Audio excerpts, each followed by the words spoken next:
Pakinggan niyo ang sigaw ng lansangan. Hindi ito kwento.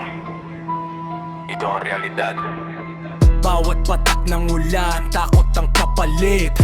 Bawat pagbaha, buhay ang kapalit. May pondo raw, may plano raw, pero bakit hanggang ngayon pareho pa rin ang tanaw? Nasaan na ang pondong inilaan? Bakit hanggang ngayon walang kasagutan? Habang may ilan na nagpapakasasa, ang mamamayan ay nalulunod sa baha. Hindi kami tatahimik, hindi magpapalinlang.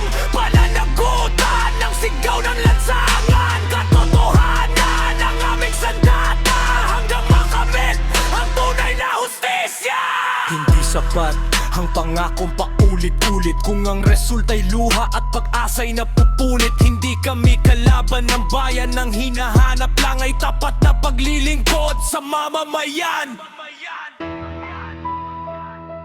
Kapag nagkaisa ang tinig ng sambayanan, walang kasinungaling ang magtatagal. Pananagutan, katotohanan, pagbabago.